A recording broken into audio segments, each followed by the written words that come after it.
gente, tudo bom? A gente vai começar aqui a aula, a pré-aula, na verdade, de linguagem Zoom, semana 3, certo? Essa é uma das aulas mais importantes do ano inteiro, certo? Por quê? Tipologia e gênero textual, na verdade, principalmente gênero textual, é o que vai ajudar você a responder a maior parte das questões do Enem. E é muito compatível com a organização, com a estrutura da prova da UPE também. Então, é muito importante dominar esse conteúdo direitinho.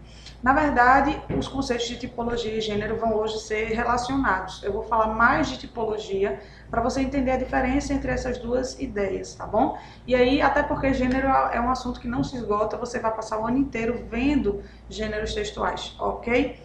Então, vamos lá. Semana 3, tipologia e gênero, linguagem Zoom. Primeiro, é importante lembrar, eu já falei, né, mas eu sempre vou acabar comentando isso, que toda comunicação tem uma intenção, certo? E a intenção comunicativa que a gente considera mais ampla e mais abstrata, basicamente se organiza nessas possibilidades aqui, ó, da tipologia. Descrever, narrar, informar, argumentar e instruir, certo? Essas intenções comunicativas amplas vão dar origem ao que a gente chama de tipos textuais. Esses tipos, por sinal, se você parar para pensar direitinho, tá? Eles são em pequena quantidade. Por quê?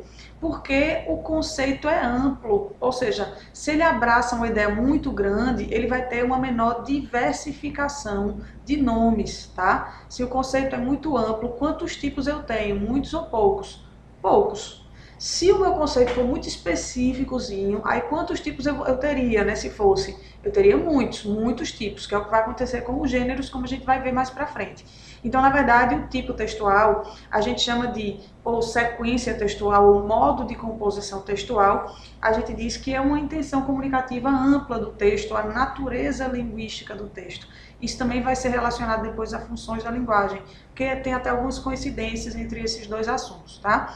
Mas aí você vai perceber que, entre essas possibilidades, você provavelmente já viu todas. Talvez não tenha visto essa aqui, instruir, com o nome que a gente chama aqui de injunção, mas você já viu descrição, narração, informação e argumentação, porque são as chaves da organização da interpretação e produção de texto, tá certo? Então veja como esse assunto é importante, porque ele é um assunto que acaba se capilarizando, ele vai atingir todos os outros assuntos de interpretação de texto, tá certo?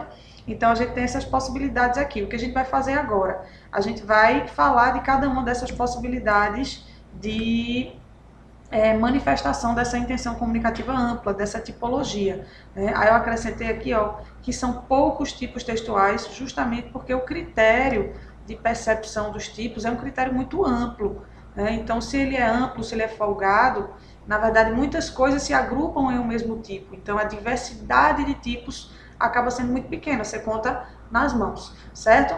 Então, vamos pegar primeiro esse exemplo aqui dessa música que eu adoro, de Caetano, que eu não posso cantar, porque senão o YouTube corta a gravação da aula, mas no ao vivo, né, eu canto, tanto que eu dou aquelas pausas nas gravações das aulas regulares para poder cantar em sala, né, porque eu gosto muito de fazer isso.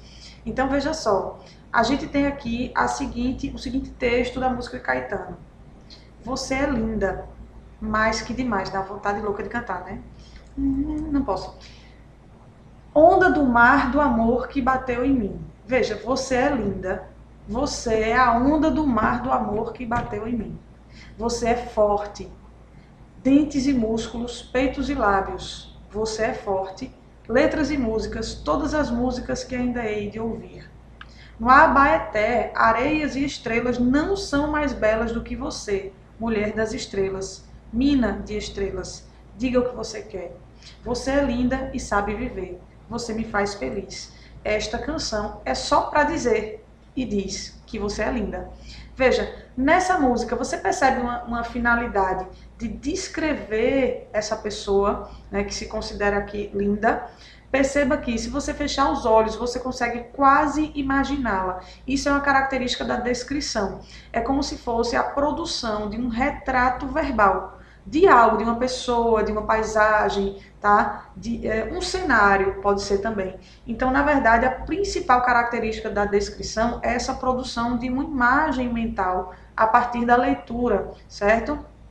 E aí você vai perceber o seguinte, entre essas ideias aqui, entre as frases, nessas sequências que você tem aqui, você tem uma transição temporal, você tem uma noção de anterioridade e posterioridade. Por exemplo, primeiro você é linda e depois você é a onda do mar do amor que bateu em mim, ou tudo é uma coisa que, na verdade, está numa perspectiva de um único plano temporal, né? De uma estaticidade temporal. Isso, a descrição tem a característica da estaticidade temporal. Isso é muito importante. A descrição é estática, ela não progride no tempo. Então, textos ou trechos de textos descritivos não têm noção de anterioridade e posterioridade, certo? Tem tudo acontecendo ali, ou tudo mostrado ali ao mesmo tempo. Aí tem gente que define a descrição como um modo de composição em que você usa verbos de ligação e adjetivação. Nesse tem, né? E tem aqui comparações também que ajudam o processo de descrição. Mas não é só isso. Por quê? Eu posso descrever algo por meio de ações. Se eu quero descrever uma pessoa, descrever a personalidade dela, eu posso descrever coisas que ela faz. Não com a finalidade de dizer que primeiro ela fez isso e depois isso, mas que ela costuma fazer isso, e isso a caracteriza. Por exemplo, Recife às 6 da noite.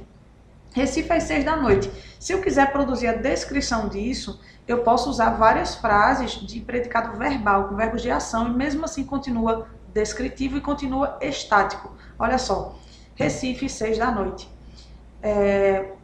Carros nervosos buzinam. Transeuntes sempre apressados, batem uns nos outros e não pedem desculpas. Ainda está calor. O trânsito da cidade é um caos. Tudo isso que eu falei tem aqui no meio disso verbos de ação. E nesses verbos de ação você não tem noção de anterioridade e posterioridade, né? As pessoas passam apressadas, mas não quer dizer que primeiro elas passam e depois os carros buzinam.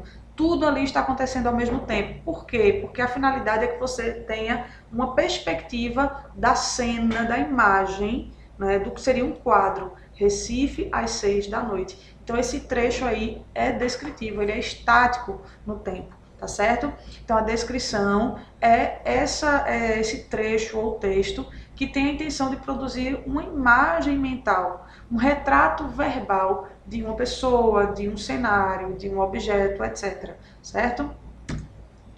Diferentemente, vamos ver esse texto aqui, que é uma música que eu adoro, de Chico Buarque, chamada A História de Lili Brown.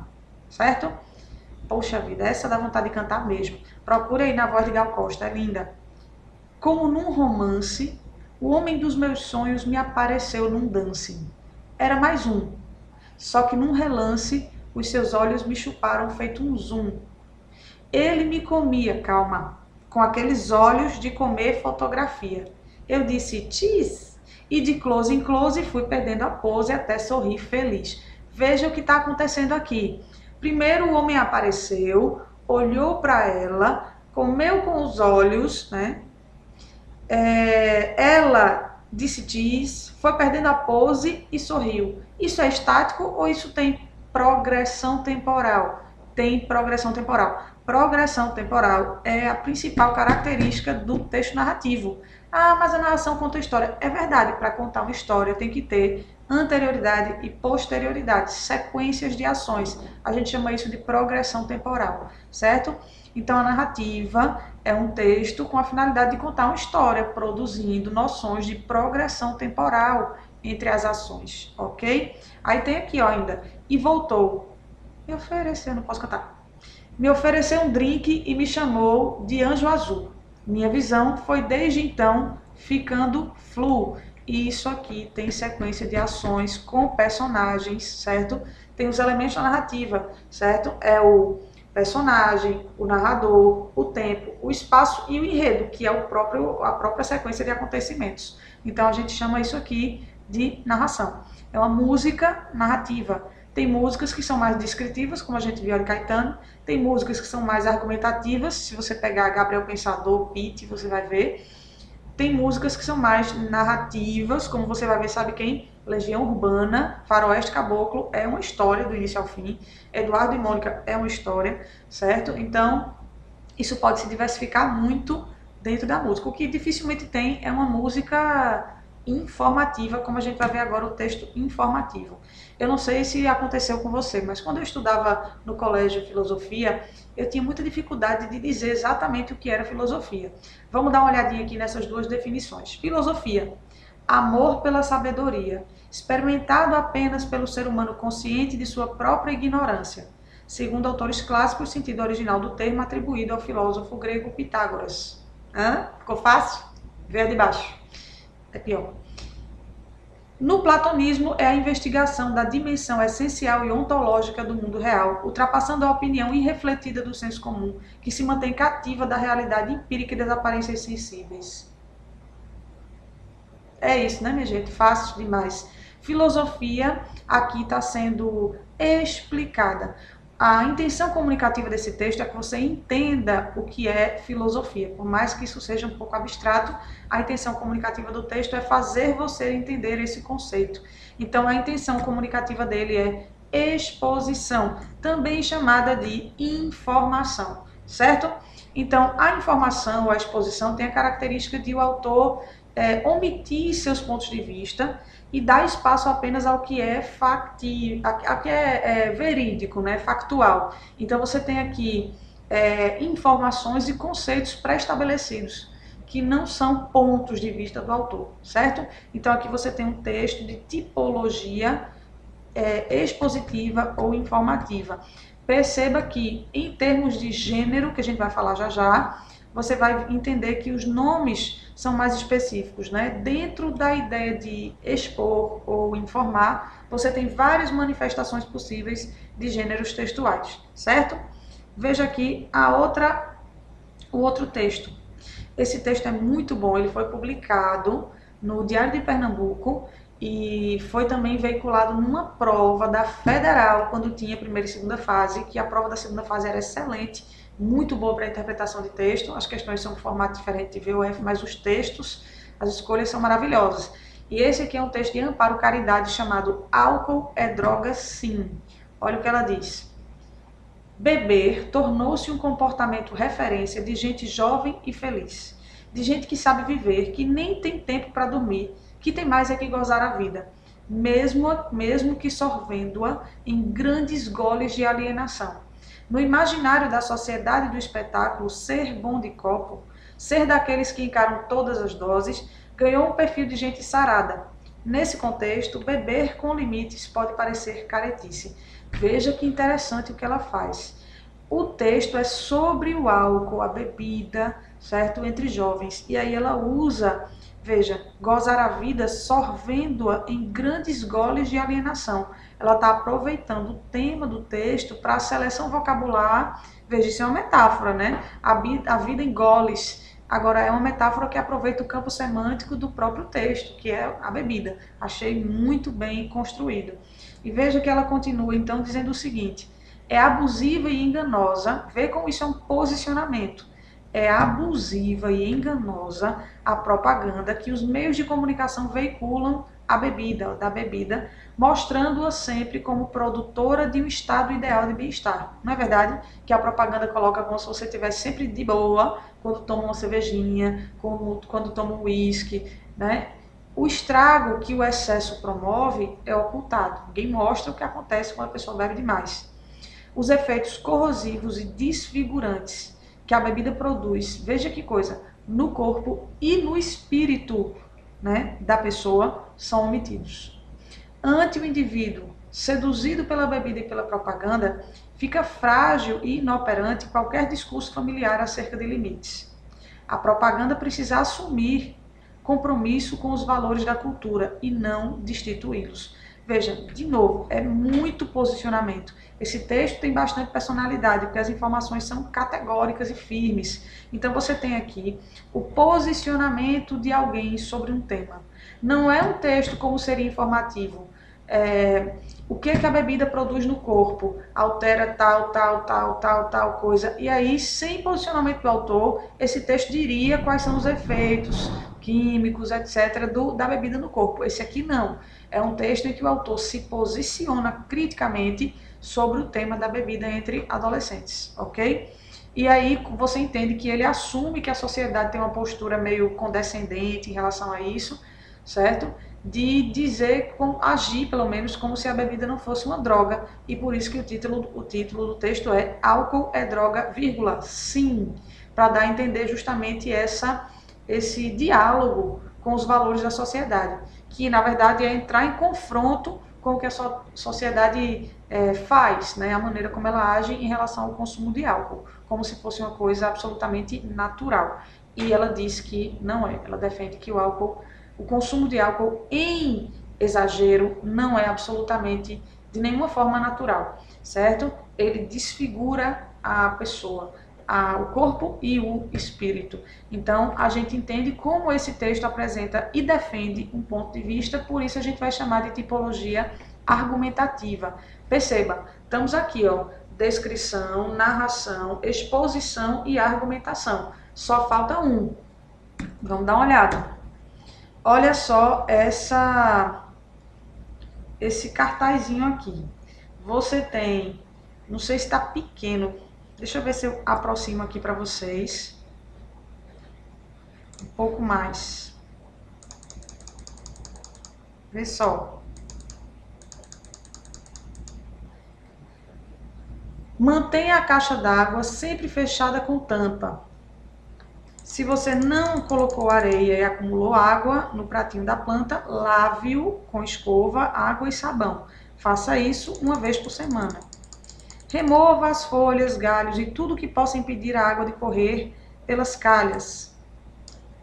Jogue no lixo todo objeto que possa acumular água, como embalagens usadas, potes, latas, copos, garrafas vazias, etc. Não deixe a água da chuva acumulada sobre a laje. Lave semanalmente por dentro com escova e sabão os tanques utilizados para armazenar água. Veja só, você percebe que esse texto tem a finalidade comunicativa de fazer você proceder corretamente em relação à prevenção de quê? Do mosquito da dengue. Eu tirei a partezinha inicial que falava, previna-se contra a dengue, mas é porque estava já pequena a letra, mas você percebe que são sequências de orientações.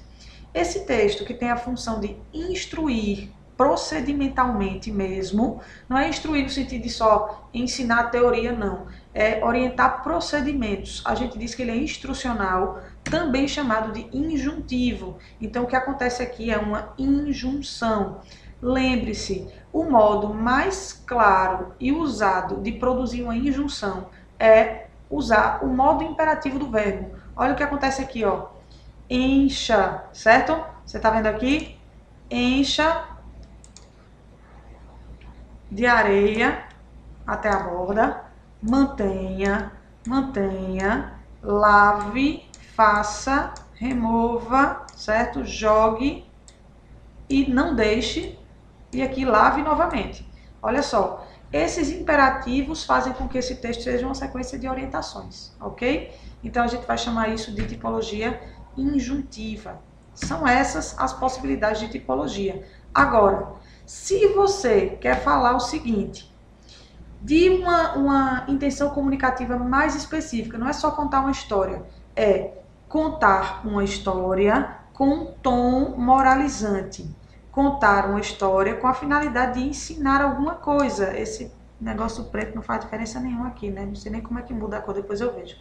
Então, veja, contar uma história ensinando algo, produzindo uma reflexão, um ensinamento. Isso já é mais específico do que contar uma história. Porque contar uma história pode ser contar uma história para produzir um humor, uma piada. Pode ser contar uma história para produzir uma crítica aos valores da sociedade. Crítica, não é um ensinamento, é uma crítica. Isso poderia ser uma crônica. Agora, contar uma história para ensinar algo, isso poderia ser, por exemplo, aqui, ó, uma fábula ou uma parábola, certo? Então, se eu digo contar uma história, eu já sei que a tipologia predominante nesse texto é narrativa.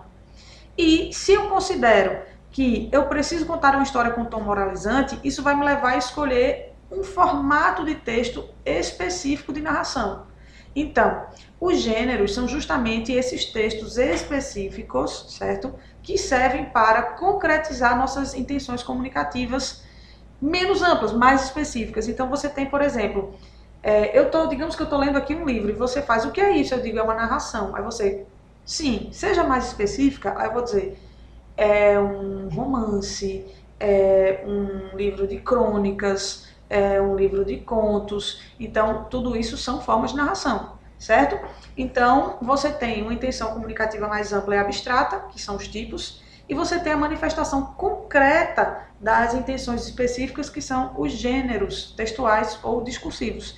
Então, para manifestar essa intenção específica de contar uma história com tom moralizante, eu posso usar aqui 3 gêneros, que eu separei 2, fábula e parábola. Se eu quiser contar usando uma linguagem mais metonímica, mais metafórica, né, mais voltada para o uso de personagens fictícios, animais, por exemplo, né, com muita personificação, eu posso fazer isso por meio de uma fábula. Ela é mais lúdica, certo?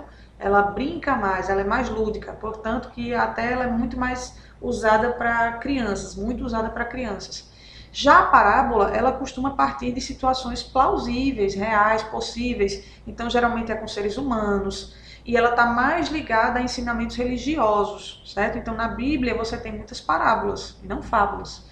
Então, dependendo dessa maior especificidade ainda, é que eu vou escolher entre fábula e parábola quando for produzir um texto. Ou que eu vou entender que eu estou lendo uma fábula ou uma parábola quando estou interpretando um texto, certo? Então, é muito importante dominar um leque de gêneros textuais ou discursivos. Porque se você parar para perceber que os gêneros têm uma definição muito mais específica, como eu tenho muitas especificidades, eu vou ter uma quantidade grande ou pequena de gêneros textuais. Uma quantidade enorme, certo? Porque se uma besteirinha diferencia um do outro, então, entre poucas besteirinhas, eu tenho vários gêneros textuais. Já a tipologia não, ela abraça um monte de conceito, ela abraça mais coisas, então ela tem menos diversidade, certo? Então ela tem menor quantidade de tipologias. Gêneros não. Diga para mim, liste os gêneros textuais que circulam na sociedade. Impossível, é uma lista imensa, certo? Eu posso dizer quais são os mais usados em prova. Não só dizer, a gente vai estudar na sequência os mais usados em provas, tá bom? Então vamos lá. Os gêneros são formatos de texto pelos quais manifestamos e fazemos circular nossas intenções comunicativas específicas. Esse conceito fui eu mesma que elaborei aqui para a gente usar em sala. O conceito do famoso linguista Mikhail Bakhtin, ele usa uma ideia de que, e Marcuse também, um brasileiro, né, muito famoso, até internacionalmente, ele usa a ideia de que os gêneros são relativamente estáveis, certo? Se os gêneros são relativamente estáveis, a gente entende o seguinte: quando você lê uma bula de remédio, abre e vai ler uma bula de remédio, ela é muito diferente do que você espera, ou ela é bem, ou quase tudo o que você espera? Ela é muito o que você espera. Imagina você abrir uma bula de remédio para ler e ela tá em forma de palavras cruzadas, você enlouquece. Você abre uma bula de remédio para ler e ela tá em forma de quadrinhos. Você pode até achar divertido, mas não é o comum, não é o usual. Os gêneros, eles são como pactos, né? Você sabe o que esperar de uma bula de remédio, por isso que quando você vai escrever uma bula de remédio, você escreve o que as pessoas esperam de uma bula de remédio. Então existe uma estabilidade aí, mas eles não são estanques, eles não são estáticos. Por quê? Quando nossas necessidades comunicativas mudam ao longo do tempo, os gêneros gradativamente, lentamente também mudam, tá certo? Então eles são estáveis porque senão a gente não se entenderia, a gente não reconheceria uma bula de remédio se ela mudasse de uma semana para outra, ok? Por isso que eu peguei o gênero bula de remédio aqui para você entender o seguinte. Bula de remédio é um texto com uma finalidade comunicativa ampla de informação. Então eu digo que é uma tipologia informativa. Na verdade, dependendo de quem usa a bula, eu posso entender mais como informativa ou mais como injuntiva. Eu acho que o médico usa mais como uma maneira de informação sobre o que compõe aquele medicamento, né, quais são as reações adversas, etc. E o paciente usa mais um trecho, uma parte de injunção, que diz assim: se você tem tantos quilos, tome dessa forma, tome tantas vezes por dia, no máximo durante tantos dias, não tome com alimentos ou tome acompanhado de líquido, sempre use após a refeição. Então, essas orientações são também a natureza linguística da bula. Então, você entende ela como um pouco informativa e um pouco injuntiva, certo? E ainda, uma coisa muito importante a se entender sobre esse conceito de gênero e tipo é que às vezes a gente fica com a imagem assim, como se fosse um conjunto dos tipos. Dentro do conjunto da narração existem textos como conto, crônica, fábula, romance, certo? E aí você entende o seguinte: cuidado para você não criar essa imagem estática na sua mente. Por quê? Dentro de um gênero que é uma coisa real e que circula, considerando que ele tem uma finalidade comunicativa ampla, como narrar ou informar, e uma específica, né, como informar de uma maneira X, informar sobre um acontecimento recente, como faz uma notícia. Além disso, para concretizar essa intenção comunicativa, às vezes você tem, dentro de um gênero, diferentes sequências tipológicas. Por exemplo, para uma narração ser eficiente, você precisa de sequências descritivas, ou não. Para você contar uma história, você precisa caracterizar os personagens, você precisa fazer o leitor visualizar os cenários, né, onde se passa a história. Então você tem que entender o seguinte: dentro de um texto narrativo e de um gênero, né, narrativo específico como romance, eu posso encontrar trechos, sequências, né, de outras naturezas, mas que ali eles servem para melhorar a finalidade comunicativa ampla do texto. Então, por exemplo, dentro de uma narração, a descrição torna a narração mais eficiente. Às vezes, dentro de um texto informativo, eu preciso descrever algo, certo? Por exemplo, num verbete de dicionário, aquele verbete da filosofia, se fosse de uma coisa mais concreta, né? Pau de selfie. Para explicar o que é um pau de selfie, eu poderia dizer para que ele serve, eu poderia dizer quando foi lançado, mas eu também poderia fazer uma descrição dele para que você entenda melhor o que ele é.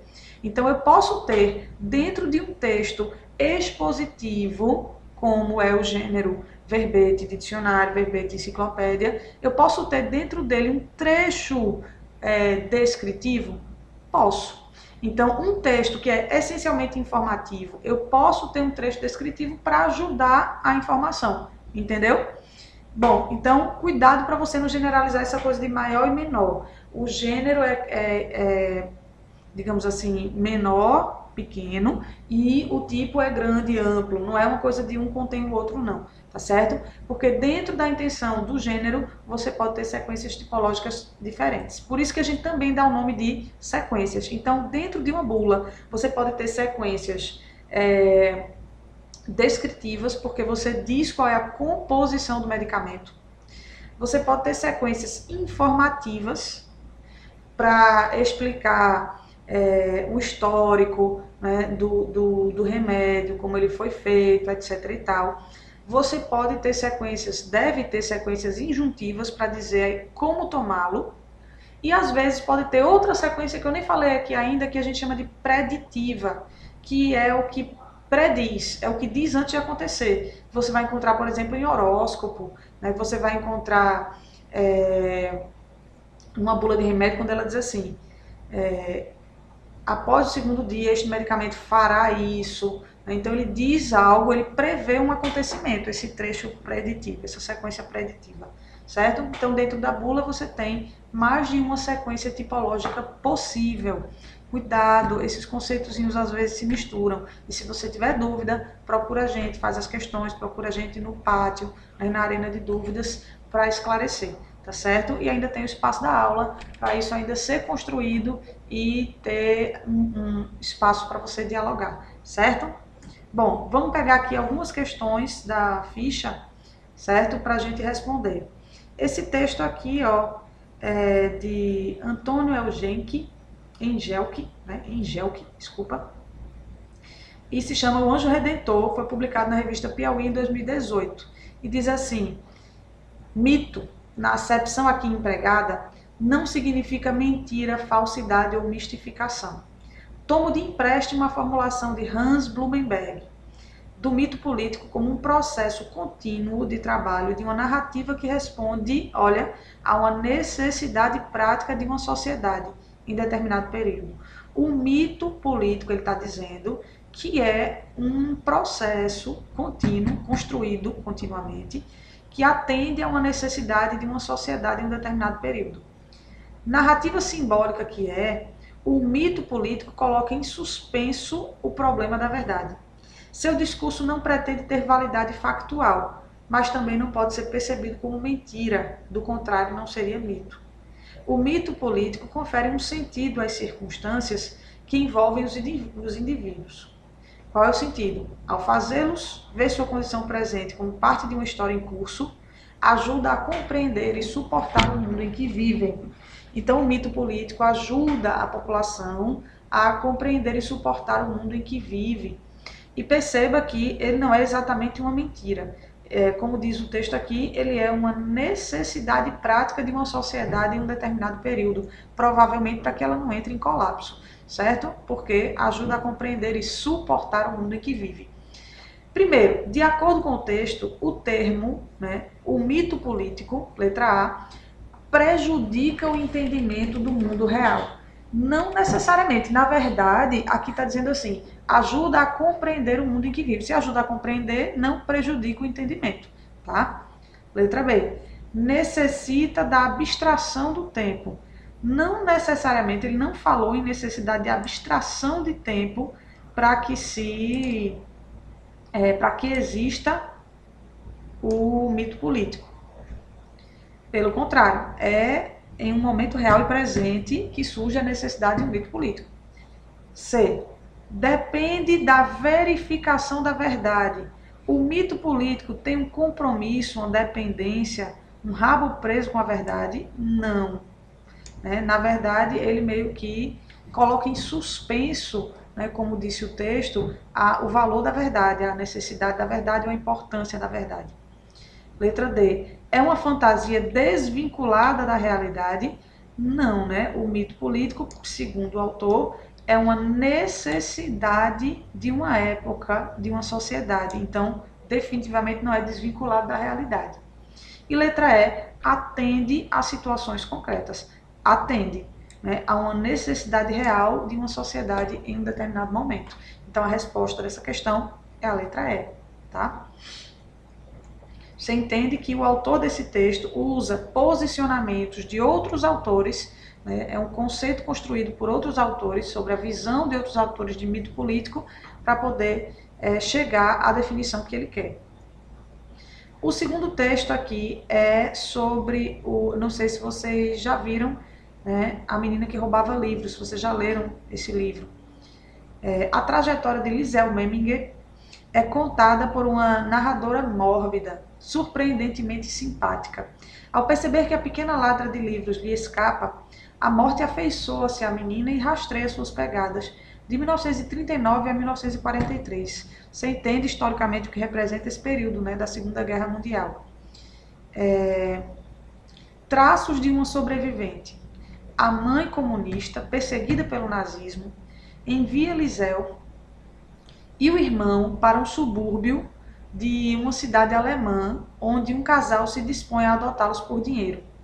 O garoto morre no trajeto e é enterrado por um coveiro que deixa cair um livro na neve. É o primeiro de uma série que a menina vai surrupiar ao longo dos anos. O único vínculo com a família é esta obra, que ela ainda não sabe ler. A vida ao redor é a pseudo-realidade criada em torno do culto a Hitler na Segunda Guerra. Ela assiste à eufórica celebração do aniversário do Führer pela vizinhança. A morte perplexa diante da violência humana dá um tom leve e divertido à narrativa deste duro confronto entre a infância perdida e a crueldade do mundo adulto. Um sucesso absoluto e raro de crítica e público. Veja que tem diversos termos de juízo de valor, ou seja, de opinião, nesse texto, né? A morte, perplexa diante da violência humana, dá um tom leve e divertido à narrativa. Isso é o que o autor deste texto acha sobre o livro, sobre a narrativa, né? A menina que roubava livros. Perceba, ele considera um sucesso absoluto e raro de crítica e público, certo? Ele considera também que a história, que a narradora, a morte como narradora, é surpreendente e simpática, certo? Então, diversos trechos aqui manifestam ponto de vista. Isso quer dizer que esse texto é de tipologia argumentativa. Tem trechos nesse texto que são a reprodução do conteúdo, do enredo do livro, então tem trechos aqui que são narrativos, certo? Então a gente vai entender o seguinte, ou até um resumo da ideia da narração. Os gêneros textuais podem ser caracterizados, e eu falei isso para você ter cuidado com um distrator aqui. Os gêneros textuais podem ser caracterizados, dentre outros fatores, por seus objetivos. Esse fragmento é o quê? Letra A, uma reportagem, pois busca convencer o interlocutor da tese defendida ao longo do texto. Primeira coisa, não é uma reportagem. Segunda coisa, uma reportagem não é um texto que busca convencer o interlocutor de sua tese. Teoricamente, uma reportagem é um texto informativo, expositivo e não argumentativo. Argumentativo é quem busca convencer o autor de sua tese, o leitor de sua tese. Letra B, é um resumo, pois promove o contato rápido do leitor com uma informação desconhecida. Veja, tem uma parte aqui nesse texto que funciona como um resumo, né, da história. Só que, veja, primeiro não é um resumo porque não vai até o fim, para não dar, como a gente diz, spoiler, certo? Segundo, não é nisso que se esgota a finalidade comunicativa desse texto, porque ele não é só um resumo do que acontece no livro. Ele tem posicionamentos, ele tem juízo de valor. Letra C, é uma sinopse, pois sintetiza as informações relevantes de uma obra de modo impessoal. É uma boa definição da sinopse. A sinopse é impessoal, ou seja, não tem ponto de vista e resume as ideias de uma obra. Você encontra, por exemplo, a sinopse no verso de um DVD, às vezes de um livro, que antes de ler ou de adquirir, de assistir, você entende amplamente ali o que é aquela história. É uma instrução, pois ensina algo por meio de explicações sobre uma obra específica. Não são só explicações, não é só instrução. Na verdade, não se enquadra como instrução, porque não tem um caráter procedimental aqui, certo? Ou é uma resenha, pois apresenta uma produção intelectual de forma crítica. A resenha tem a característica de apresentar uma produção intelectual, cultural, por meio do juízo de valor de um autor. Então, ele diz o que achou de um livro, de um filme, de um show, de uma exposição, e isso configura o gênero resenha, certo? Resenha crítica. Então, a resposta dessa questão é a letra E. Essa outra questão 3 aqui é também uma resenha, certo? Vamos dar uma olhada aqui, já antecipo, coloquei de novo, porque faz tempo que anda caindo resenha no Enem, e talvez seja um gênero que a gente não está muito acostumado a ler, porque acho que a gente está pesquisando de maneiras diferentes sobre livros, filmes e eventos culturais. Então a gente meio que perdeu o hábito da leitura da resenha, que era publicada semanalmente em jornais, revistas, certo?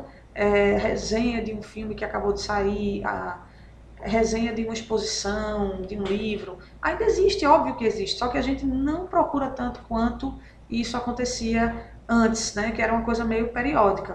O que é que tem nessa semana? O que é que foi lançado? Existia essa cultura. Hoje ela está meio diluída na rede de informações, tá?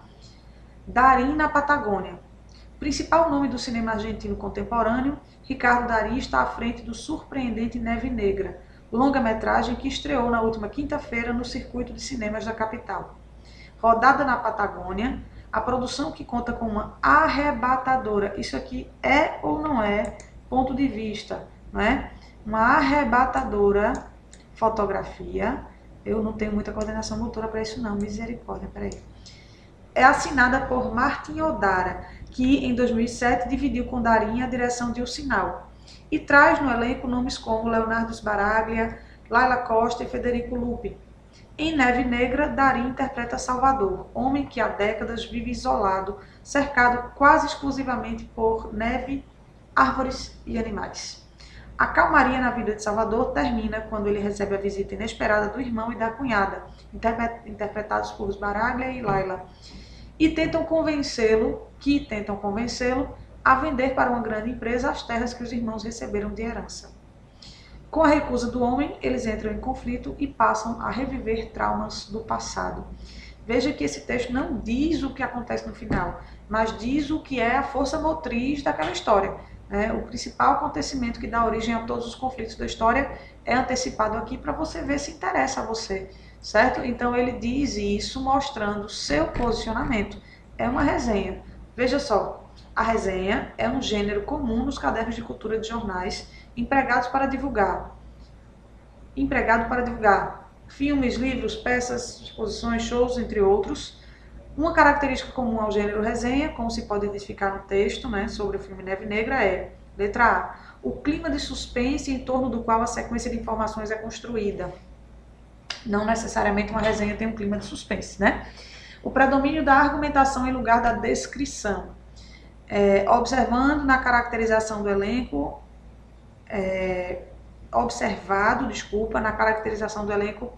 bastante famoso presente na película, do filme.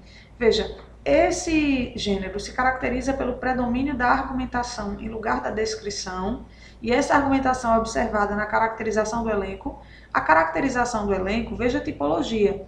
Caracterização tem mais a ver com descrição do que com argumentação. Então essa letra B não formula bem, ela dentro de si mesma já é um pouco contraditória. A combinação entre trechos de resumo do filme e juízo de valor é o que caracteriza a resenha, como em passam a reviver traumas do passado, resumo do filme, e arrebatadora é um juízo de valor. Exatamente isso. Resposta, letra C. Letra D diz, a sequência de ações empregadas para qualificar o filme encontra-se embaralhada, o que se evidencia pela flagrante transgressão cronológica. A característica da resenha é embaralhar a sequência cronológica do filme? Não. O processo de divulgação do filme é uma característica da resenha, concentrado na elaboração de uma narrativa pouco convencional pelas características geográficas do país. Veja, nesse texto você identifica a resenha como um processo de divulgação de um filme concentrado na elaboração de uma narrativa pouco convencional pelas características geográficas do país. Isso pode ser assim, são elementos que estão presentes no filme, mas que não necessariamente caracterizam a resenha. Então a resposta à questão, o que caracteriza a resenha é o que está aqui nessa letra C. É uma combinação entre o resumo de um filme e o juízo de valor, que nesse caso se manifesta nesses trechinhos destacados aqui, certo? Resposta, letra C. Olha a questão 4. A BL lança... Eu estou me mexendo na cadeira, Foi mal. A BL lança novo concurso cultural. Conte o conto sem aumentar um ponto. Minha gente, esse tipo de questão cai tanto. Eu vou trabalhar em sala de aula relacionada à competência 9 também, que a competência 9 é sobre as novas tecnologias da comunicação e da informação. Então, você vai perceber o quanto esse tipo de questão aparece, o quanto ele é recorrente. Em razão da grande repercussão do concurso de microcontos do Twitter da ABL, o ABLetras, a Academia Brasileira de Letras lançou, no dia de seu aniversário de 113 anos, um novo concurso cultural intitulado Conte o Conto Sem Aumentar um Ponto, baseado na obra A Cartomante, de Machado de Assis. Conte o Conto Sem Aumentar um Ponto tem o objetivo de dar um final distinto do original ao conto A Cartomante, de Machado de Assis, utilizando-se o mesmo número de caracteres ou inferior que Machado de Assis concluiu seu trabalho, com que Machado de Assis concluiu seu trabalho, ou seja, caracteres. Aí veja só, aqui esse caracteres na verdade deve ter uma quantidade aqui, 1700 e não sei quantos caracteres, acho que não sei porque não saiu. Vale ressaltar que, para participar do concurso, o concorrente deverá ser seguidor do Twitter da ABL. Veja só, a partir desse texto curtinho, a questão diz assim: o Twitter travou. O Twitter é reconhecido por promover compartilhamento de textos. É uma rede social. Nessa notícia, essa rede social foi utilizada como veículo ou suporte para um concurso literário por causa de quê? Porque o Twitter foi escolhido para esse concurso literário.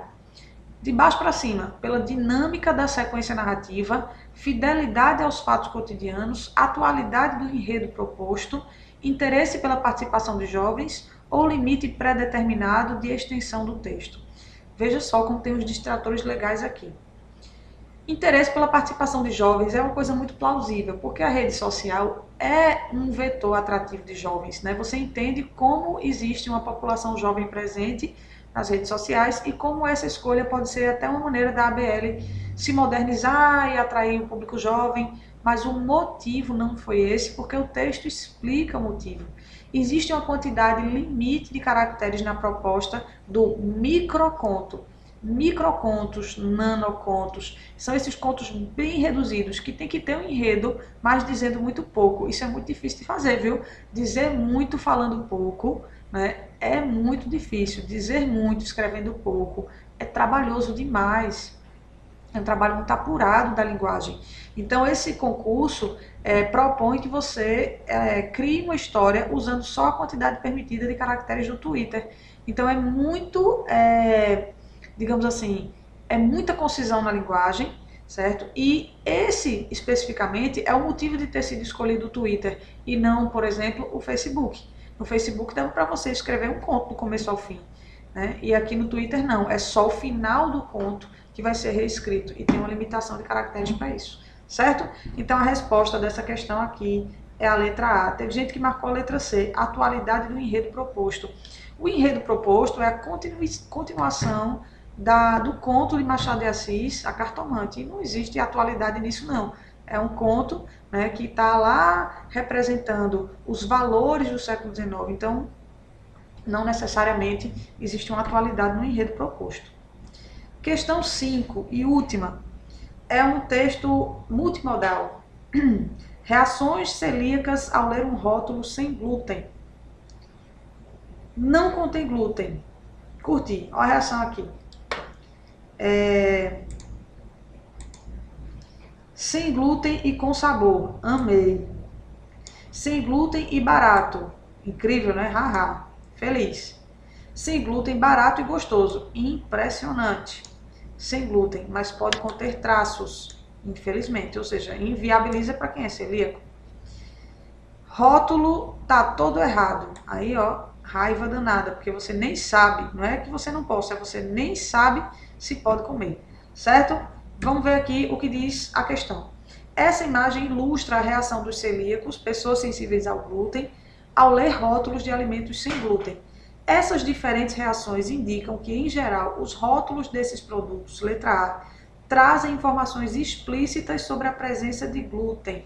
Veja, as diferentes reações indicam que as informações são explícitas, são facilmente extraídas, ou as diferentes reações indicam que há, na verdade, diferentes tipos de rótulos que nem sempre atendem às nossas expectativas, né? Letra B. Essas reações indicam que os rótulos oferecem várias opções de sabor para esses consumidores. Nem sempre, pelo contrário, dá a entender que existe com sabor e sem sabor. Porque aqui está dizendo sem glúten e com sabor. Amei. Quer dizer que existe sem glúten e sem sabor. Então, não é viável essa letra B. Letra C. Classifica o produto como adequado para o consumidor celíaco. Nem sempre. Aqui, essa reação, por exemplo, indica que nem sempre existe essa classificação, se o produto é adequado ou não. Letra D. Influenciam o consumo de alimentos especiais para esses consumidores. Aí as diferentes reações aqui dá a entender que essa divergência de reações influencia o consumo? Não. É uma manifestação sobre um consumo que já está traçado, já existe. É uma opinião sobre o consumo que já existe. Letra E. Variam, né, os rótulos desses produtos. É sempre bom recuperar o finalzinho do enunciado, né? As reações indicam que os rótulos desses produtos variam na forma de apresentação de informações relevantes para esse público. Veja, variam, né? Claro, porque pode haver um rótulo que é bem vago, sem glúten, ou um que é confuso, que você não entende, ou um que diz que não tem glúten, mas pode conter traços. Então, são vários os formatos, né? Vários rótulos possíveis que causam diferentes reações. Então, a resposta da questão 5 aqui é essa letra E, tá bom? Gente, gênero e tipologia é um assunto muito importante, como eu disse no início da aula. Então, dúvidas sobre esses conceitos, tirem. Recapitulando e finalizando, a tipologia é um conceito da natureza linguística do texto, de uma intenção comunicativa abrangente e, portanto, a gente tem basicamente 5 tipologias: descrição, narração, informação ou exposição, argumentação e injunção. Tem 2 que a gente vai ver depois, o diálogo e a predição, mas não são tão presentes em provas e nem tão frequentes que se aborde, tá? De serem abordados. Então, a partir dessas tipologias, dessas intenções comunicativas amplas, certo? Dessas naturezas comunicativas, a gente tem, na verdade, uma manifestação concreta da comunicação, que é o gênero, o que circula na sociedade, seja de forma como um papel, uma coisa concreta, ou seja de forma mais virtual, né, na rede. O que circula efetivamente em forma de texto são os gêneros, tá certo? Então você tem gêneros incontáveis, né? Já que o critério do gênero é muito específico, você tem incontáveis gêneros textuais ou discursivos, como por exemplo, vamos fazer uma cascata aqui, né? Uma enxurrada de gênero. Vamos lá: propaganda, tirinha, cartoon, charge, crônica, horóscopo, bula, romance, documentário, filme, deixa eu ver, prova, avaliação, contrato, requerimento, inúmeros, e principalmente se você considerar as diferentes áreas de atuação humana, você vai ver que dentro do direito tem alguns gêneros ali específicos, certo? Leis, estatutos. Dentro da educação tem alguns gêneros ali relacionados específicos, dentro da publicidade. Então, é um mundo de coisas, certo? Então, por isso que hoje a gente não está vendo uma lista de gêneros textuais, mas ao longo do ano a gente vai estudar aqueles mais importantes para a gente fazer bem as provas, tá bom? Beijo para vocês e boa semana!